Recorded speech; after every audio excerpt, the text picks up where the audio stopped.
I'm Kristina and I did a Master's in Environment and Development at the University of Edinburgh. I'm Gill Davies. I'm a first-year PhD candidate at the University of Edinburgh as well, in the Centre of African Studies.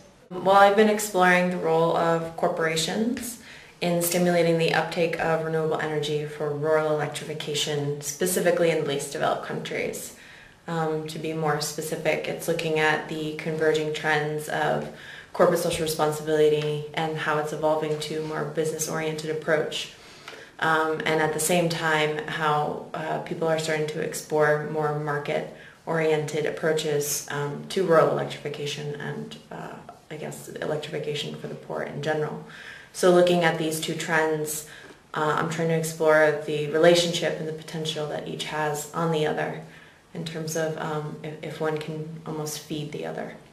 Similarly, I'm exploring market-oriented approaches to rural electrification or household energy services generally, but focusing on the NGO side. What are NGOs doing to stimulate markets for small-scale renewables? The kind of programs where they support local entrepreneurs, they support local businesses on the supply side, and how those approaches work. Mm-hmm. I think market-oriented approaches seem to be a fairly new, say the last kind of 10 years, it seems to have been a pattern within the development field that NGOs have started to get more interested in the market side rather than doing a more traditional approach of supplying end users directly with products, with renewable energy products. So it's a fairly kind of new area, I think, and it seems quite promising. It seems to be having successes in terms of long-term sustainability, because we're actually setting up these markets that should be self-sufficient in the longer term. Mm-hmm. Difficulties, I guess, probably financing is one. So it's interesting to see how it links with the private sector, big corporations and CSR, because getting a model that brings in large-scale corporations may have its drawbacks, but at the same time probably has a lot of potential funding-wise. Well, there's Shell Corporation, which has its own corporate social responsibility department, where they do a lot of the more traditional aspects of CSR in terms of accountability and transparency in the communities in which the actual Shell Corporation business operates. However, they also have Shell Foundation with a very large endowment from the corporation, in which they actually operate outside of where Shell Corporation works. So it is separate in that regard. However, the idea is to use the business skills that come from Shell Corporation in the foundation and helping them, I guess, address the energy issues using the business skills and know-how that they have. So while it's not directly related, they do operate as separate entities and in different areas.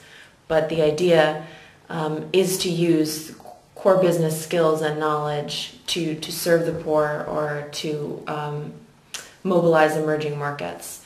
And specifically, the employees within the foundation do have a strong belief and hope that it serves as a bridge to business. Now, as I mentioned earlier, it's not exactly the way that it's fully practiced, but it seems to be a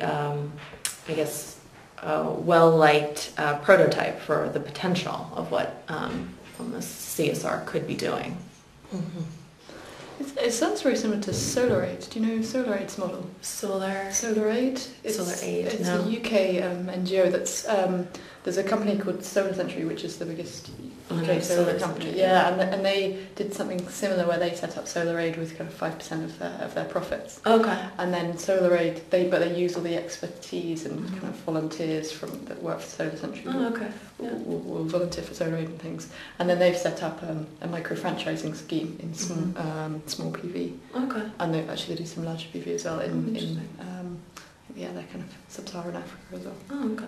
In I guess the rural electrification context or the renewable energy context is that these developing countries, especially in Africa and Southeast Asia, have the potential to really create disruptive innovation in terms of technology or tools that can really change the market. And so the solutions may not be coming from huge corporations that are right now the technology leaders for innovation and just innovative models and products and services, but rather it's the people on the ground who are living these scenarios day in and day out and really know what they have at their disposal, what they're capable of, and what people actually need. So is it disruptive is seen in a positive light? It's similar to how any product in a market really comes about. I mean, you can make probably a similar argument about Apple products, for example. Mm-hmm. Something that comes along that just delivers a need that hasn't been serviced, that is cheaper or smaller or mm-hmm. lighter. And so it's considered disruptive because over time, while it may, for only in the beginning, service a small group, where in this case it would be, the rural poor who need this innovative, cheap solar lantern, it could ultimately disrupt the entire marketplace and become more widespread and start to replace the other so rather than available. The normal model being kind of linear progression from mm-hmm. one product to the next, which is similar but slightly better. Mm-hmm. It's kind of interrupting the status quo almost, exactly. And just saying actually really we're going to change things now. Yeah. I guess it almost goes back to appropriate technology as well. That mm-hmm. obviously Schumacher's legacy there's a lot of talk, I think, in the literature about technology leapfrogging and things, and how maybe developing countries can jump to more technology sophistication and things without having to go through the whole development process, the technology development process. But at the same time, there might be, I guess, disruptive technology is much more inventive than that, and actually comes. Well, in sub-Saharan Africa, there's 72% of the population currently don't have access to electricity, and there's been a lot of work done on rural electrification models. Most of these people are in rural areas, and obviously because of the rural locations and the lack of development of grid networks and things, it often doesn't make financial sense to extend the grid, and that's where renewables come in for providing electricity services in a distributed way. So they're not grid connected. It could either be through say a village level mini grid system, or it could be directly for at the household level, so solar home systems, for example, or even not actually providing electricity source, but just providing the actual products, so solar lanterns, for example, so you get the actual services you need rather than electricity. So there's been a lot of work done showing that renewable energy solutions can provide provide great options for rural electrification. It's not always the best option, and I think it shouldn't be compromised just because you're looking for a low carbon option, say. The best option for the local community should be chosen, but it's definitely has a lot of potential. And the other benefit of the market-driven approach as well is livelihood creation through, basically, you're supporting small businesses. So I think it's called a co-creation or co-benefit effect, where not only are you achieving your aim of trying to give people access to modern energy services, but you're also creating livelihood opportunities. So hopefully, if the small businesses grow, become sustainable, then they're going to employ people. You're going to create basically local economic benefit through developing a supply chain and a market for these systems.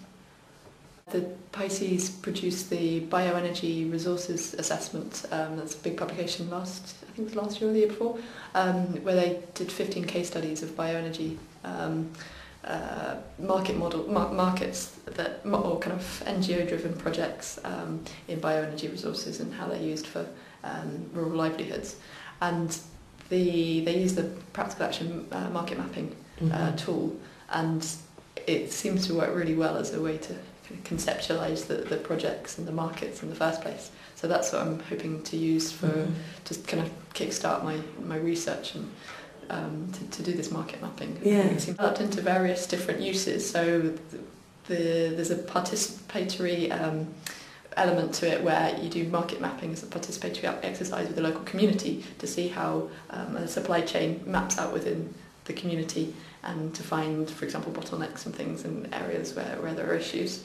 So there's that participatory side of it. I'm using it more for my own research to be able to present everything in a clear fashion and to be able to identify all the different market actors and the relationships between them, how they all interlink in the support services.